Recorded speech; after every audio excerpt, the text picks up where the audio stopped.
Jalen. Hey, if we dip in and talking about some of the Eagles, it is what it is. Are we? I'm not. Oh, go ahead. where are you at? He's on his dark screen. Welcome to another episode of the Uncensored Philly Sports Podcast. I guess it's Wayne. Tim floating around in voice only. Ephraim's on the chat screen instead of in here, and Ethan's doing Ethan things. So we got the Sixers. It was sorry, I missed the other night. I know I wasn't feeling well, so in that around to overtime win or whatever. But tonight we had the Sixers versus the Detroit Pistons. It was an uneventful game. It really wasn't any. I mean, I don't really think it was at any point where we thought the Sixers was in trouble of losing this game. Before we talk about any of the things going on in the game, I was a little irked that Embiid stayed in the game as long as he did. I was irked because I felt like the game. I mean, I get it. We have lost games. We've lost games after big leads and stuff like that. But I think at the 7-minute mark and we up 20 points, I think we could have started putting other guys in there. Put Paul Reed them in there a little bit, and see, because at a certain point in time, it just looked like Embiid was just walking around or trying to pad them stats. And I'd have been a little irritated if he got hurt during that stretch. I ain't gonna lie to you. But that being said, it was an easy win for the Sixers. We had we continue to get solid, good play from Tobias Harris. Somebody that a lot of people want to get rid of.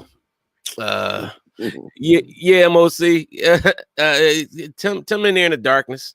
You know what I'm saying? He floating around on the couch. That's all. He probably laying down, just lay down, wrapped up in the blanket and stuff. He don't want to work tonight. They trying to put everything on me. I'm here. What you say? What's your take on the game now? All right. Well, here's what I'll say. This was one of the easy wins. Detroit was coming off a back-to-back, and so they just pretty much rolling here. Losers are 3 straight. Now this was their 4th straight loss. So this was a scheduled win.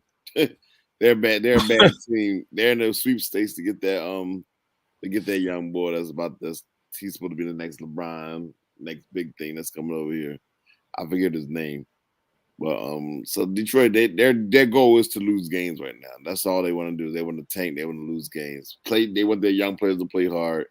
So this was a game that we had it. We won before we even started.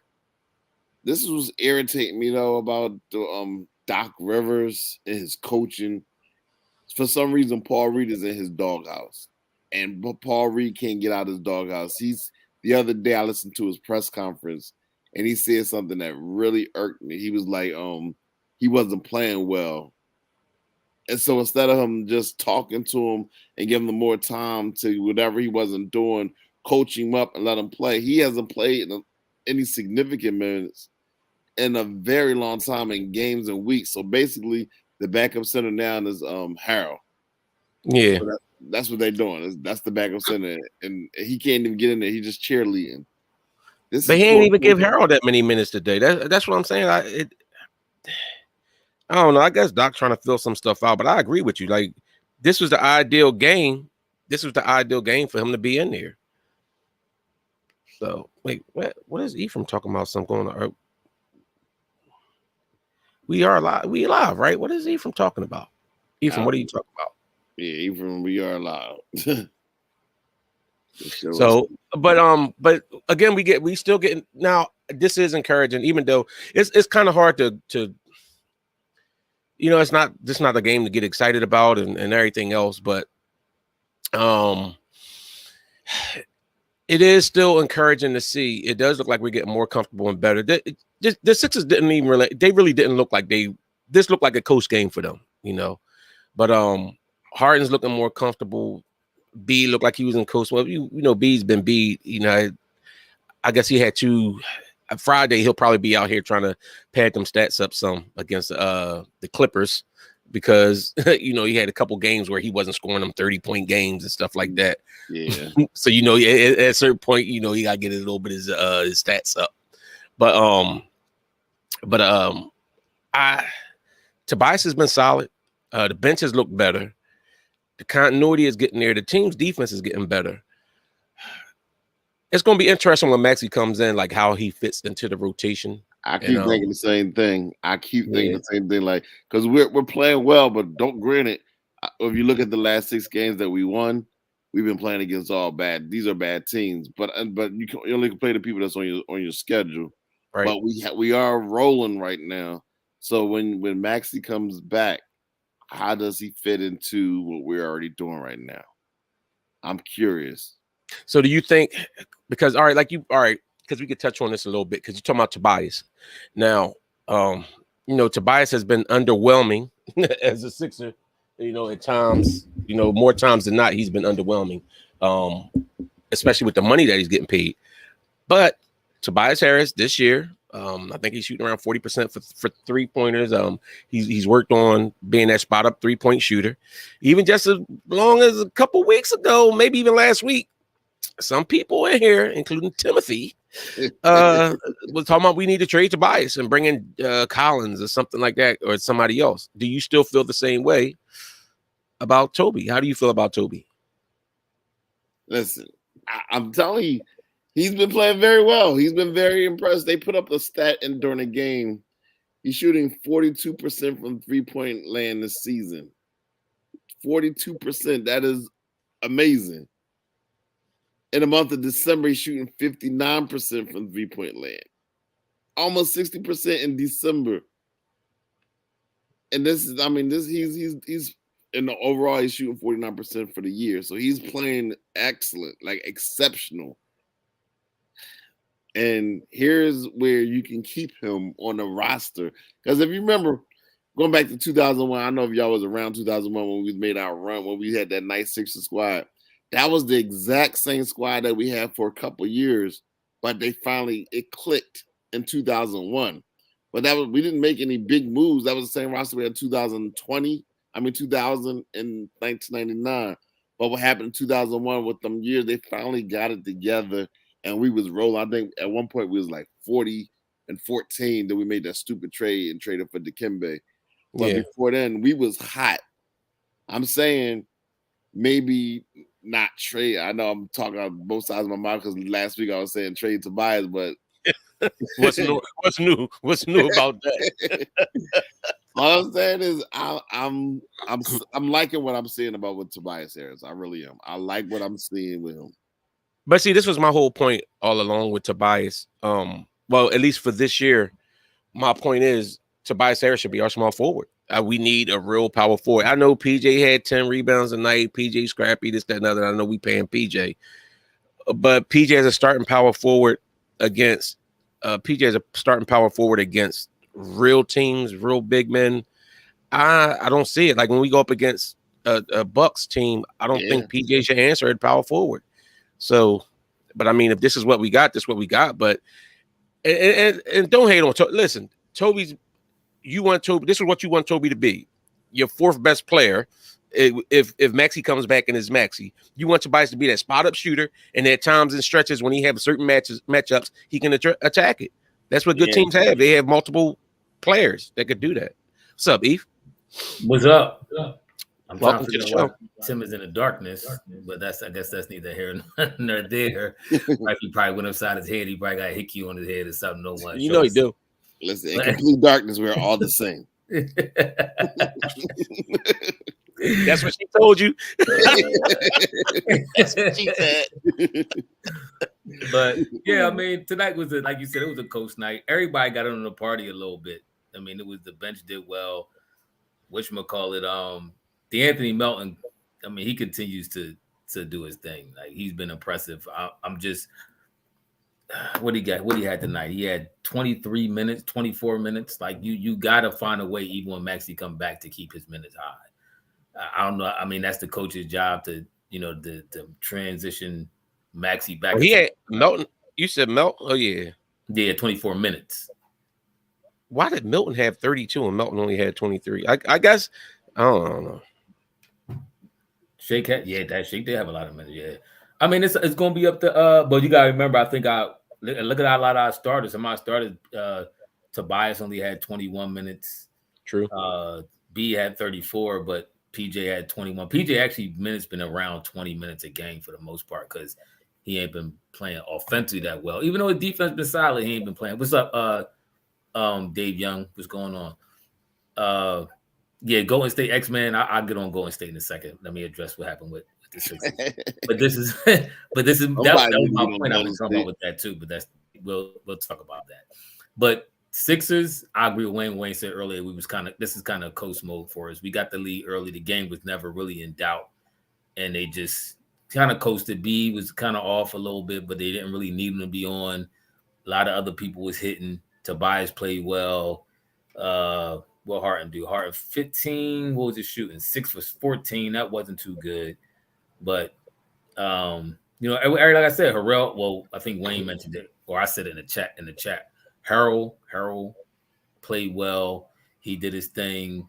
Shake Milton, House, everybody else came to ball. So it was a cakewalk of a victory. They saw a 6 straight home victory. Sure. So I mean, listen, now is the time the cream starts rising to the top. I know early on it was looking, we was kind of low and middle of the pack and all that, but this is when the cream start rising to the top. You're going to see, you want to see Boston, Milwaukee, us, Cleveland, the Nets. You're going to have that top 5 group of teams, maybe Miami, depending on what happened to them.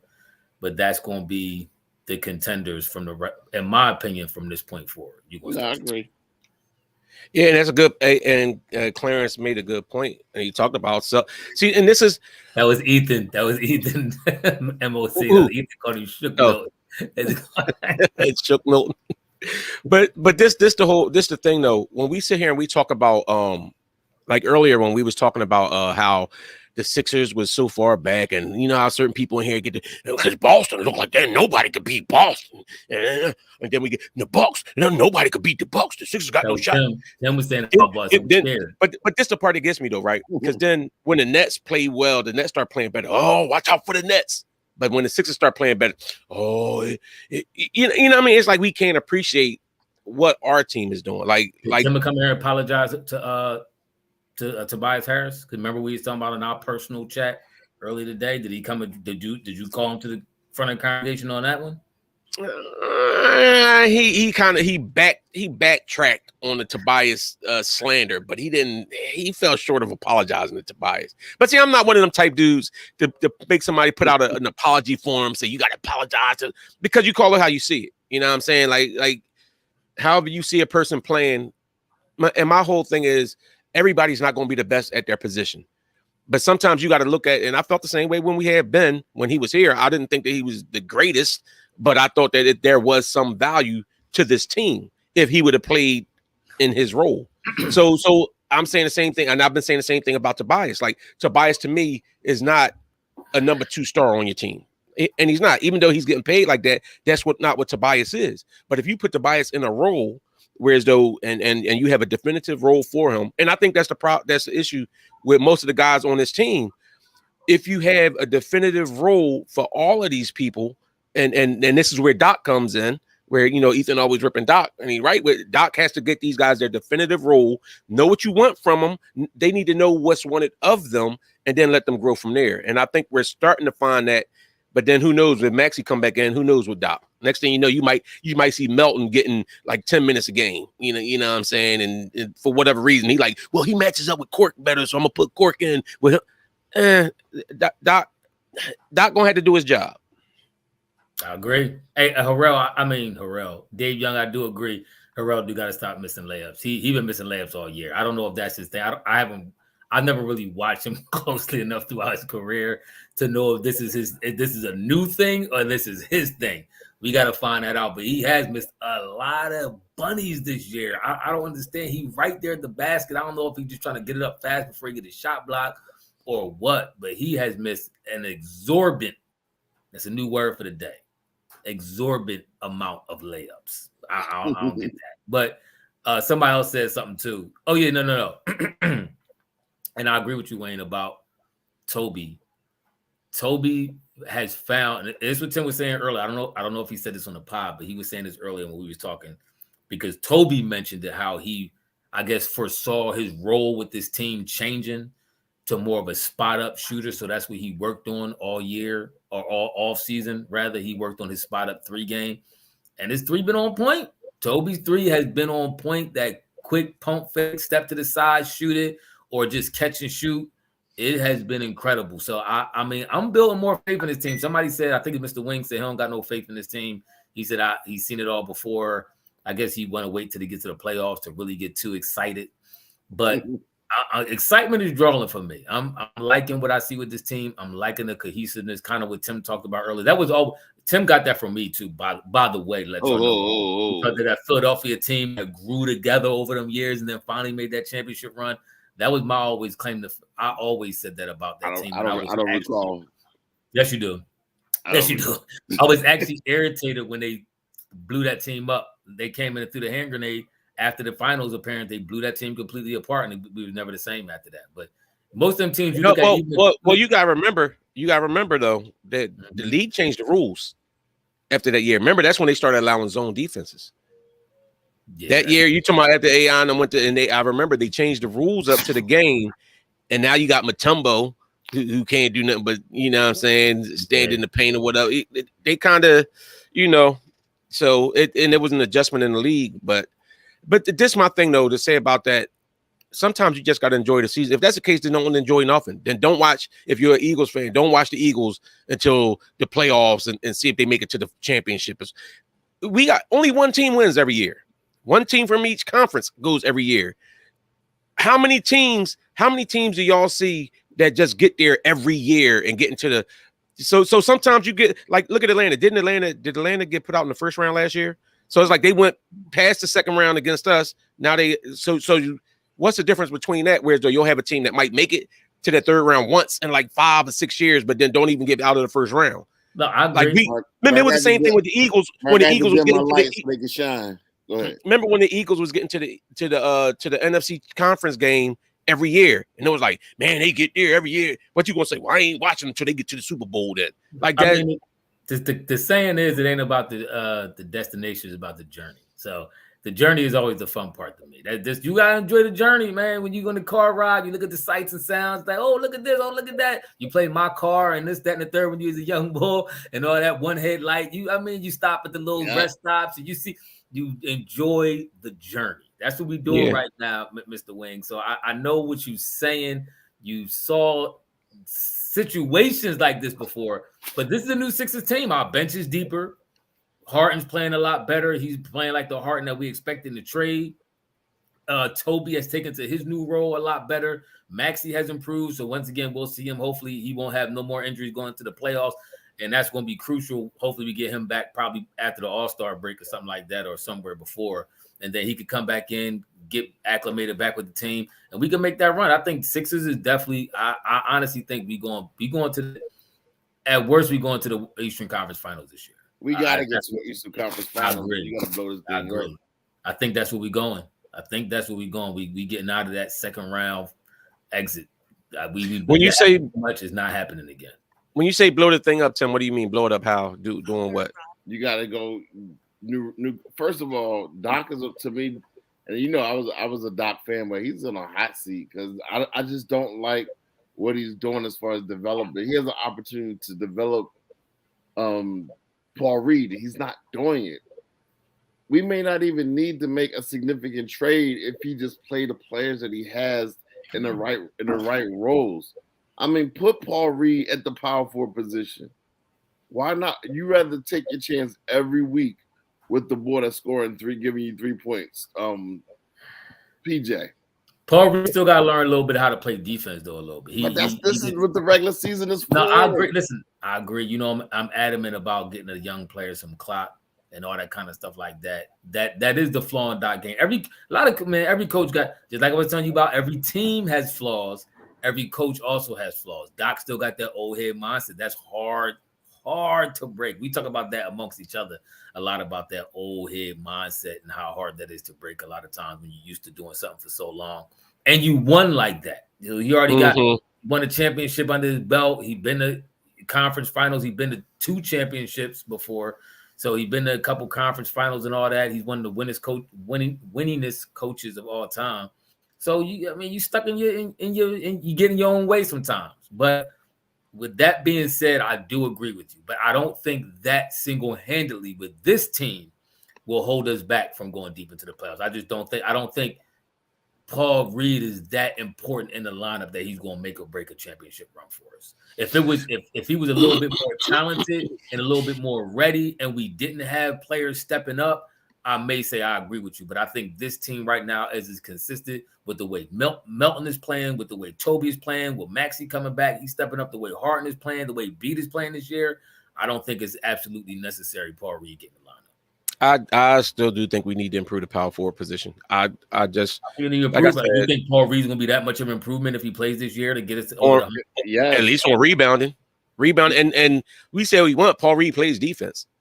I mean, no, you do. Might be bonehead, might be, but and the other thing is if you got him in there, if you got him, okay, but and PJ Tucker's like shooting like 20% on the season. But my thing is, if you put Paul Reed about defense, we had a whole argument about the other side of the ball. Now it doesn't matter now. And I didn't just say that Paul Reed plays defense too. Is it good as PJ Tucker's though? I think he plays better defense on Giannis than Tucker does. I'll give you Giannis, but he ain't played long enough. I don't know. He played. Okay, but that's my point. But that's me and Tim's point. Like, let him play and let us know what we remember. Doc ain't even want to play him in the playoffs. The only reason Pac was putting DeAndre Jordan in there over him. But then we still beat it's Milwaukee. Like he's doing stupid. And I was a fan, but then we still beat Milwaukee. What? Then we still beat Milwaukee. What, this season? Yeah. Yeah. Hey, y'all hit that like button too. Hit the like button if you. Yeah, but my whole point. But my point is I don't, man, listen. I appreciate PJ as an old head of this, that, and other. But like Tim was saying, during the regular season, and this has been for the last couple years, like, can Paul Reed be dumb at times? Yeah. But if you put him in that starting lineup, he's not expecting to touch that ball. All you tell him, stand in that dunker position, get rebounds, and put dunks in. I think you can set it up where Paul Reed catches oops from Harden all the time. He's not throwing PJ Tucker no oops. How many times you see Bede at the top and he drops the ball down to PJ and PJ trying to hurry up and flick up a shot over a 6'7" small forward or a 6'8" 6'9" power forward because he has no lift in his legs and anything else. PJ can't do nothing but just stand outside of that 3-point shot. And if he's not hitting that, he's not effective on the offensive end. Yep. So that's my issue with that. That's where I think we can improve. Now, could it be put Harold at that spot? I don't know. But Doc, for whatever reason, and this is why I like what the Bucks are doing. This is the era of small ball and everything else. But the Bucks said, okay, we got bigger bodies. We have quality bigger bodies. We're going to hit you with these bigger bodies. And they come out and they give you a starting lineup of Lopez and Giannis and Portis. They got a big, and that's why they're leading the East, because they're playing big ball against these guys, and other guys are coming there, and I mean that's why they're up in there in the East, because of that. And so I think the Sixers could be in the same type situation if they run some bigger sets, bigger bodies. Tobias at the small forward as opposed to Tobias at the power forward, to me, will make us that much bigger up front. I'm not arguing with that. I mean, that's that's sound logic. I'm not arguing with that. I still don't think. I don't know. I think PJ's solid, but I don't see where he will be so significant that he will be the deciding factor whether we get past Milwaukee or Boston. I just don't see it. I'm not saying he can't. I just don't see it. That's all I'm saying. I think we got B playing good enough, Harden playing good enough, Toby playing good enough, Maxey playing good enough, the bench playing good enough with Niang. Let's not forget Niang still playing very good coming off the bench. Shake playing good coming off the bench. I just think we got enough dudes doing what they got to do to now while we're at home, let's not forget that we had a little mini losing streak, you know what I'm saying, not too long ago. Now we're playing lesser competition and at home. But we never had remember we had a mini losing streak with Harden wasn't there. B missed some games in that losing streak. And what's our biggest concern on this team right now? What you mean, position wise or just overall? No, like where what are we lacking at right now? Rebounding. Rebounding is our biggest gap. I agree. I'm ignoring Ethan. Ethan can't hold my strap in any sport. So for him to say it, call me PJ, he's the Speedy Claxton with no speed. So yeah, I mean PJ, but X-Men, I think it was X-Men that said PJ only need to get 20 minutes. That's only PJ really been getting. PJ, I don't think last I've been checking since PJ, the last couple of weeks, PJ hasn't gotten more than like 25 minutes a night unless we just had a depleted lineup. PJ only been playing around 20-something minutes a game. He been trying to, I guess, adjust his minutes. That's why I do agree with you could put Paul Reed into the lineup more. But I think Harold been stepping up some. He been giving Harold some more of minutes, and he been playing decent. But I mean, but Doc doesn't play them at power forward. He feels as though that's even like Paul Reed. He has forever played Paul Reed as a center. He's a power forward. Why do he keep trying to force him at a center? Let him play his power forward position, or even, I mean, I'm fine even if we wanted to start Harold. My thing is get a bruiser in there at that power forward position. That way you can let B go ahead and play at the top of the key or at the top of the wing where he can take somebody off the dribble or shoot that midi, and then you have a viable person there to grab the rebounds. Yep. They said so we got. I can't hear you, Wayne. You can't hear me? Oh, what you saying? Your mouth was still moving. I guess never mind. That's you with that janky connection in the dark. Step into the lights on. With your daughter broke your camera or something? It was drawn on your computer. X-Man said PJ played 35 minutes in the Raptors game. I got to go back and check his stats consistently because I that was probably an anomaly, him playing 35. PJ ain't played that many minutes. Let me pull his stats while y'all talking because I don't think PJ played that many minutes consistently. Y'all can't sleep on the Knicks either. The Knicks is hot right now. Man, the Knicks beat a whack Golden State team with no Steph Curry. They playing very well. You want to put them in a competition with Cleveland. It might be it's a 6-team horse race. PJ. I mean, I don't know. I'm not concerned with the Knicks. Actually been stepping up. I'll give you that, but I'm not overly concerned with them. You got Detroit game. Today he played 21 minutes. Toronto he did play 39. Golden State he played 27. Sacramento he played 24. Charlotte 32. Lakers 33. Houston 42, but that was like a double overtime game. Yeah. So that kind of skewed. Memphis only 21. Cleveland 20 minutes, and then Atlanta 28 minutes. So realistically, I mean, the Charlotte and Lakers game, who do you have out? I'm trying to think. One of them games he might have been missing. I think he's missing Joel Embiid. I think one of them games, so he might have played some more minutes or something. That Houston game, 42 minutes, really don't count. But I mean, for the most part, I'm kind of seeing where he should be. He should be around the 20, 24 minute mark. I think that should be his max to me. Now, a couple games he did have 33, 32. I think that's too many.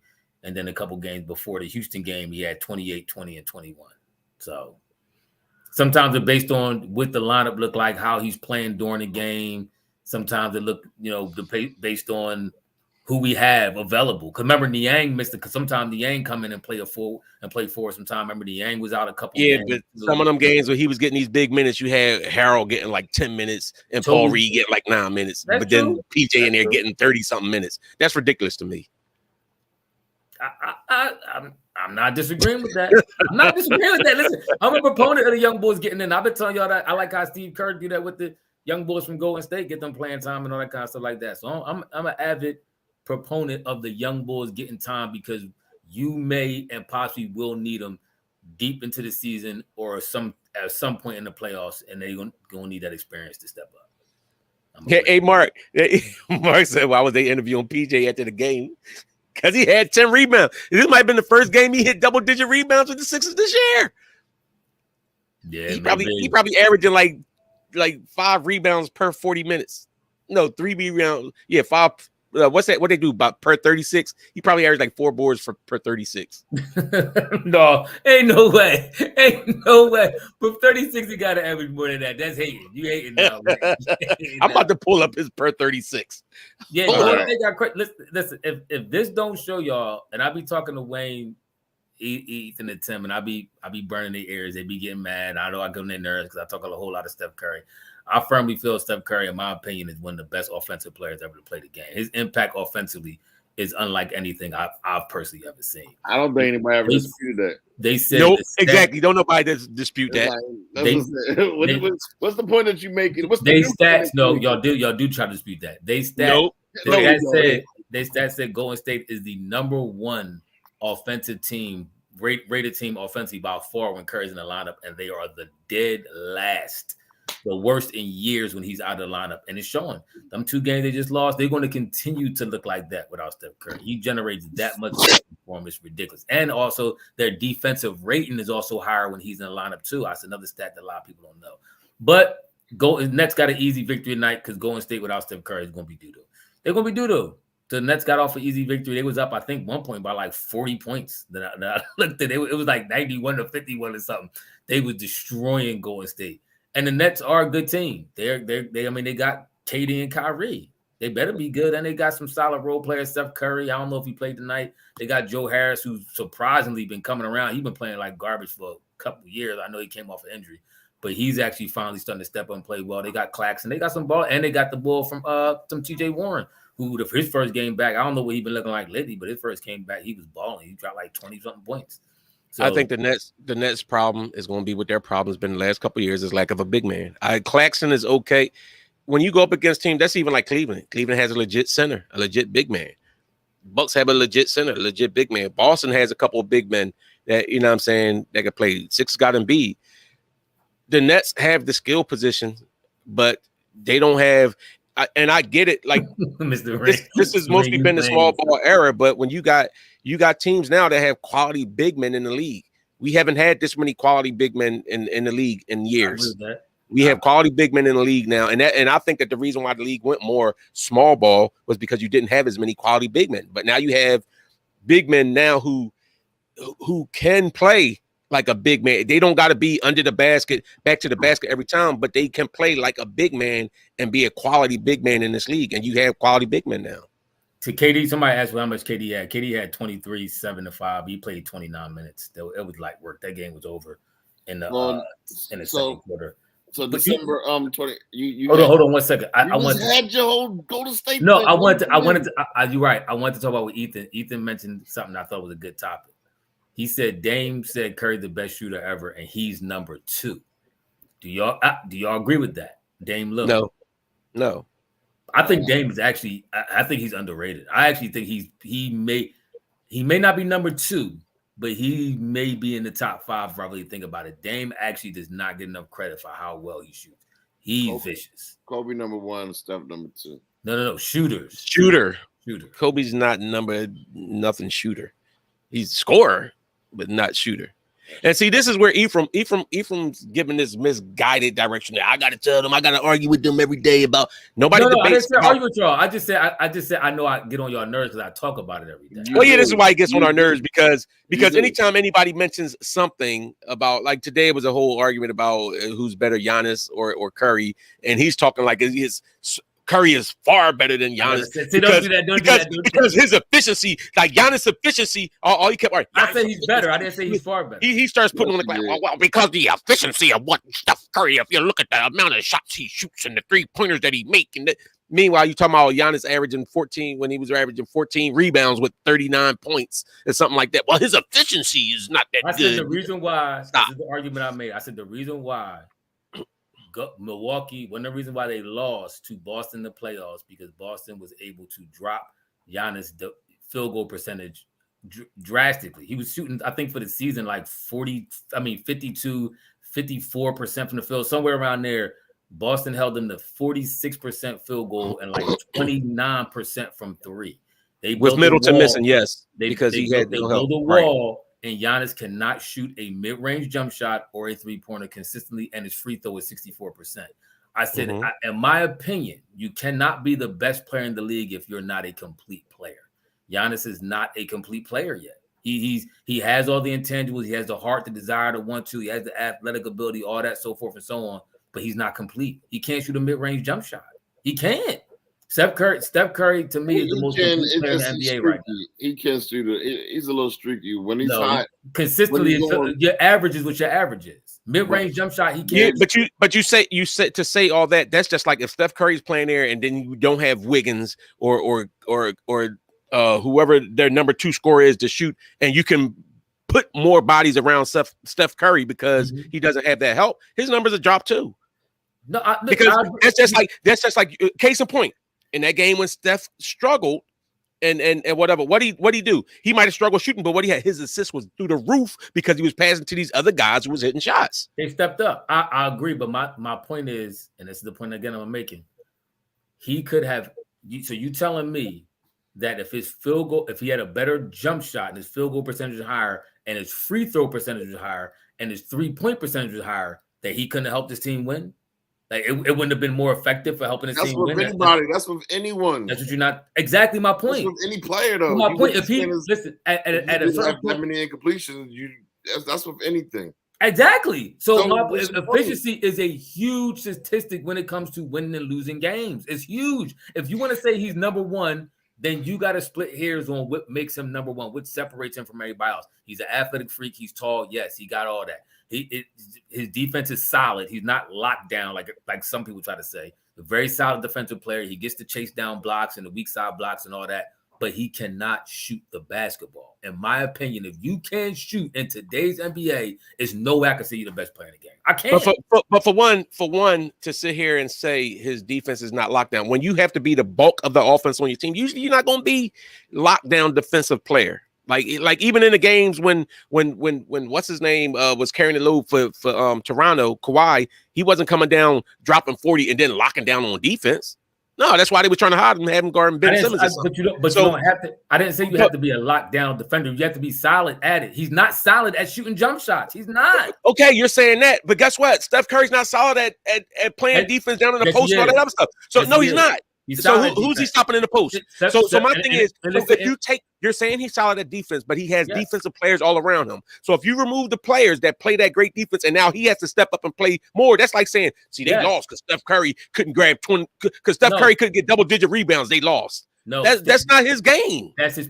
Why is it not? Why isn't shooting Giannis' game though? Because guess what? No matter what you say about shooting, if he's averaging almost 39 points without shooting well, no, he's still getting no points. Yeah, it was 33 points.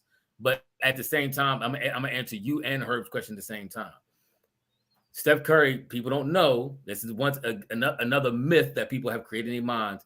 Go look it up for yourself. He was a 13th ranked defender last year in the NBA. 13th ranked in all the NBA. Statistically, he was a 13th ranked defender. When he's not on the floor, their defensive efficiency goes way down. It drops down by like 15 points. So he's very effective on defense. There's a reason why that is. In the Boston series, because they miss more shots and it leads to more fast break teams for the other team. Not necessarily, but it does. He's still very handsy on defense. He had 2 steals a game against the Boston series.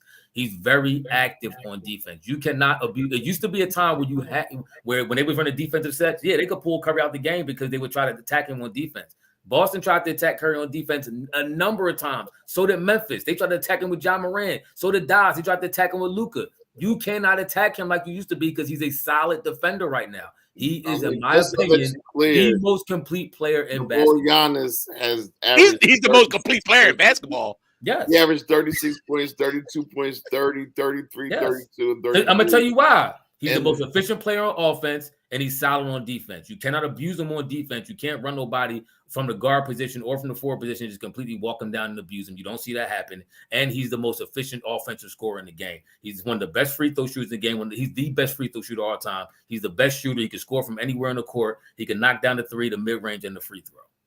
See, X-Man, so now you see why we go through these conversations we go through. That exactly. This is exactly what it is. And listen, when he make the argument about Steph being one of the best offensive players to ever play, he absolutely is one of the best offensive players to ever play.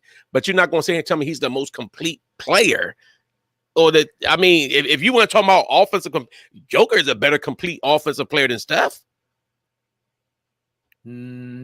Joker's, I mean, you can make an argument for it, but I want to say complete because Steph Curry also garnishes so much attention that he allows other people to score. This is why you see what you see now with him not there. This is why Golden State looks this bad. If you take Joker off of Denver, they would not look this bad. They're the number 1 team with him playing, the worst team with him off the court. You cannot say that for any other player playing today.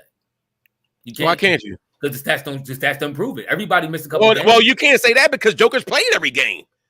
If you took Joker off that court, you think Jamal Murray and Porter and whatchamacallit is going to look that bad?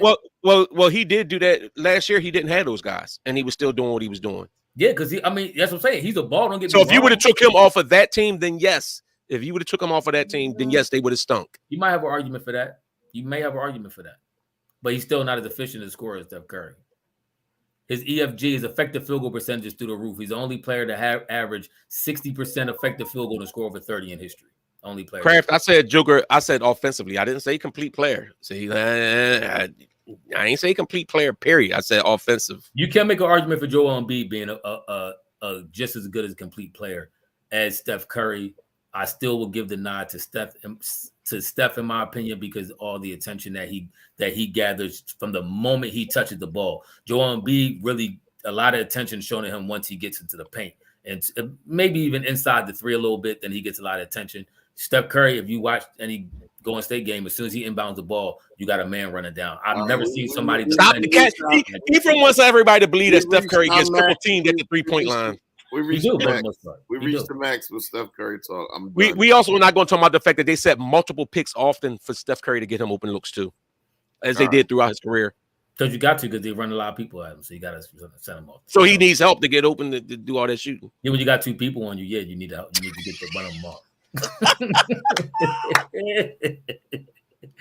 MOC, I love B, but I listen. If you had a chance right now to say who's your best player to take in the NBA right now to drop on your team, it's about three people I think you would name, and one of them would be Steph Curry. I think any of them that you pick, you had to build a team around them.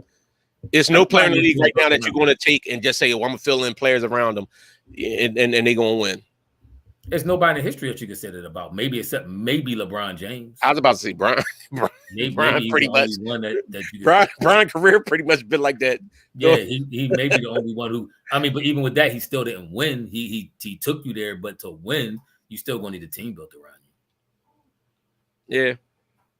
So, but right. Well, go ahead, Tim. You said we talked about stuff, and so what you want to finish up and talk about? What you want to talk about, Tim?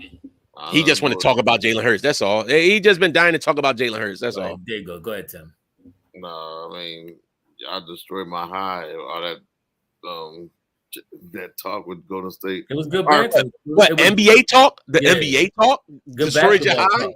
You talking about we on the Sixers podcast right now? We doing the Sixers broadcast podcast, and you're depressed about us talking about the NBA. All right, Mark, I'm about to make my own Curry podcast so he can hear me and him. Yeah, we gonna get. But December 20th, you got to be here for us to do the podcast. I'll be here for that one. How about that?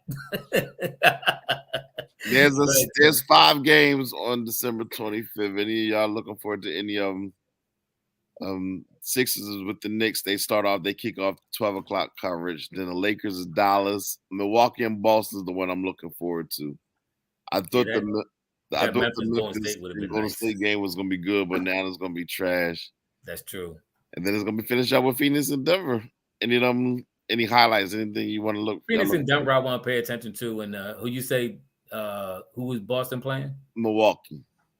Oh yeah, I'm definitely watching that. Oh, yeah, the Sixers, Knicks, and Boston, Milwaukee, definitely watching. Those are the 3 games. Yeah, I agree. And Sixers play Dallas. Dallas plays the Lakers. Sixers play Knicks. Oh, that's whack. It's going to be a good game because the Knicks have been playing good. Knicks are hot. They're on a 9-game win streak. And the Sixers and Knicks usually have tight games anyway. That's true. But Lakers been playing pretty decent. Is Anthony Davis back or he's still out grabbing his? No, he gonna be out for a few more weeks. They said Curry might be back earlier than expected too. In case I know y'all wanted to know that, so I just we already know what they're doing. We already know Golden State. Just what Golden State do, they tank. If Steph Curry can't play a season or something, then they tank like they did the other year and try to get a good draft pick. You know how they do. Yeah, that's it. Listen, that's what they might do. You might be absolutely right. That's exactly what they might do.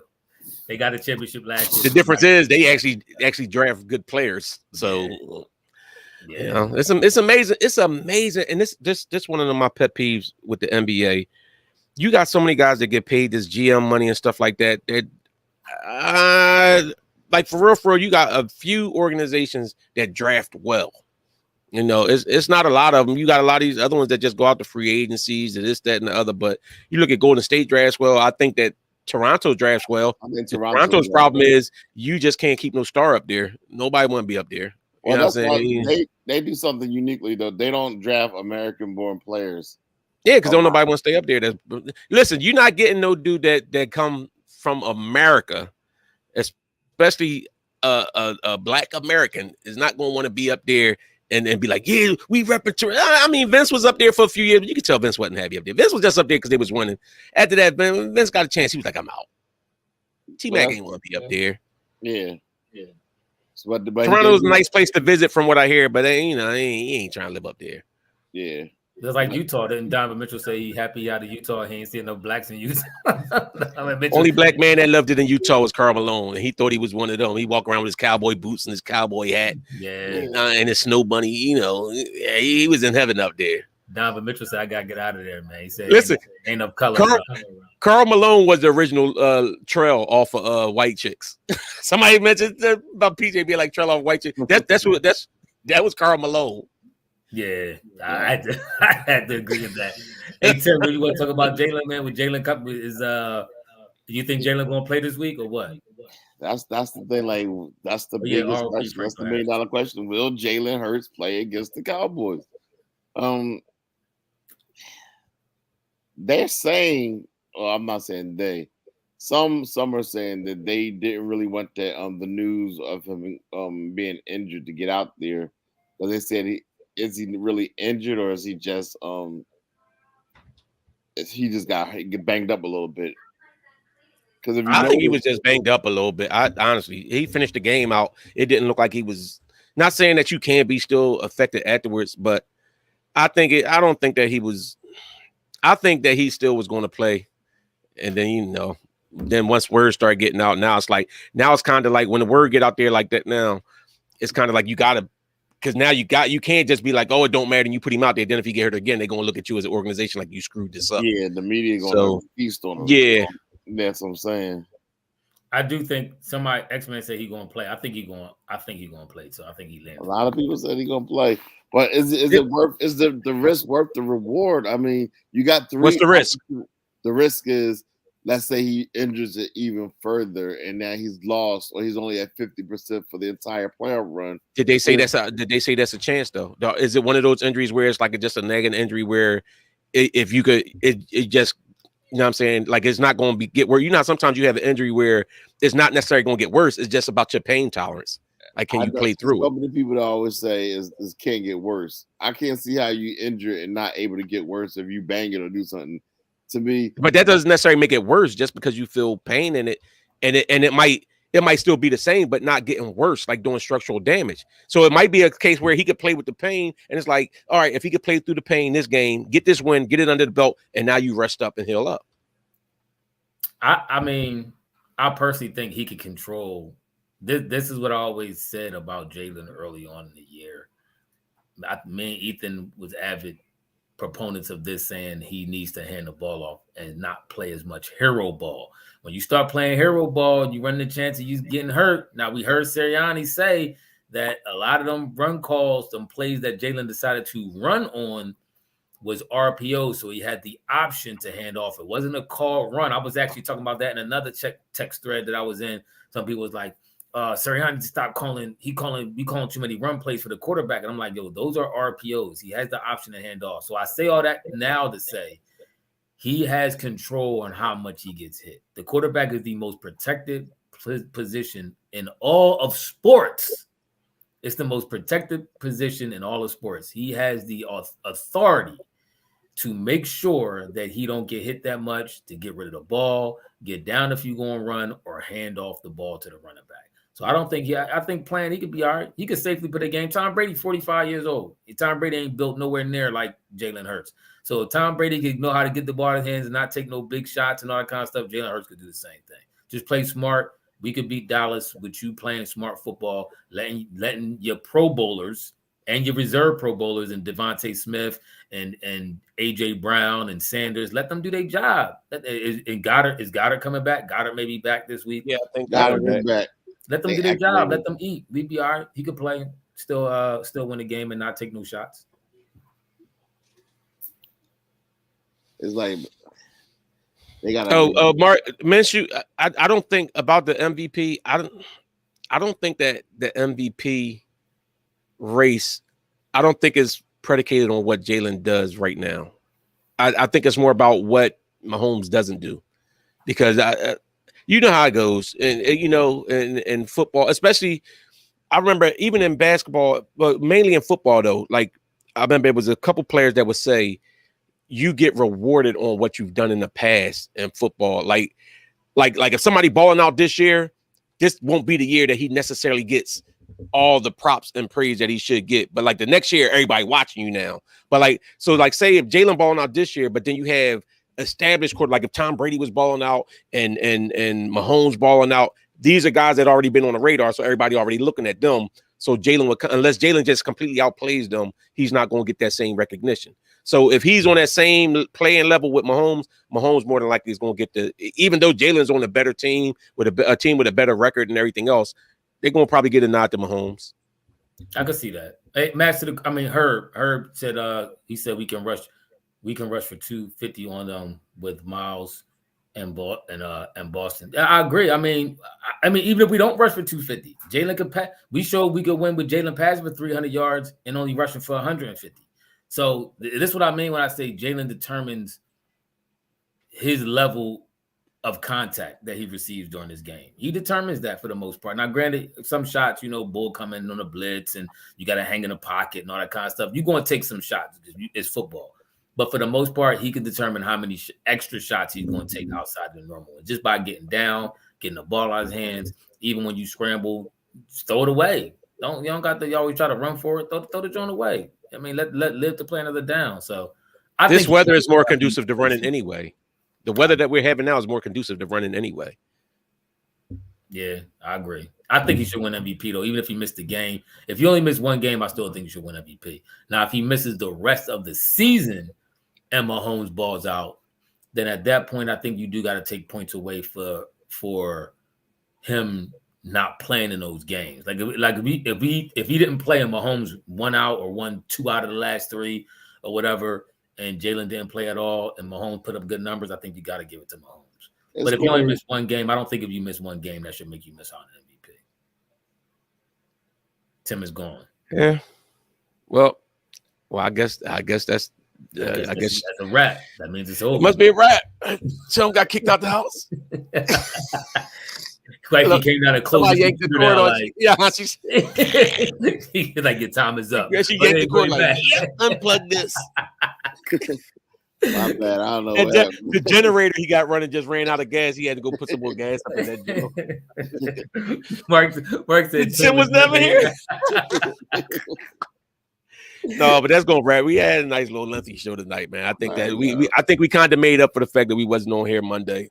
I was under the weather. I don't know about everybody else. Yeah, same here. Same there. It's a long day for me. Apologize to all y'all. Yeah, I mean, but we got the 3 horsemen in the building. I don't know. Ethan playing games. I don't know what he's doing. Y'all could address that. Somebody said he out there selling Bibles. they said his picture looked like he a Bible salesman.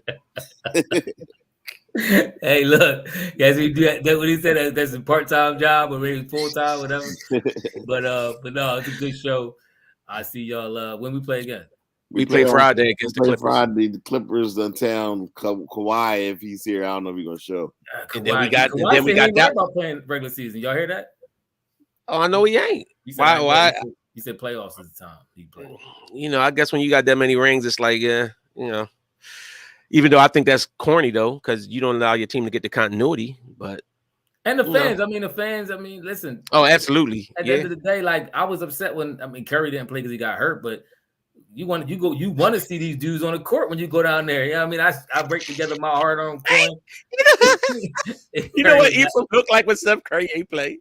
You know when the kid's sitting there like, Curry, Mr. Curry, can I get your autograph? He got his hand up for the high five, and the dude just walked by him. That's how it was. Did you try to? The music started playing like the little sad music. Did he sign your basketball? Did you come to sign your jersey or something? I ran out trying to give him a hug and got arrested. No, I didn't even know. I told you I didn't even know he was at the game. I didn't even know he was there. I didn't see real rap. I didn't. Only way I knew is Reg sent the text saying something about Curry got a yellow or gray hoodie on him. I could not see him the whole game. He said he got great. Ephraim was like, where? Where? Anybody had a gray hoodie, I was running through and grabbing on him. Is that him? Turn around. Any light-skinned boy with a gray hoodie and a fro. All right. I'm out. Those who haven't already, hit that like button, get our viewership up, subscribe, and share the video. We're gonna catch y'all Friday after the game. We out. Hopefully Steph Curry comes back Peace. early, y'all. Friday and Saturday. Nice weekend coming up. Cold. Step out for the year.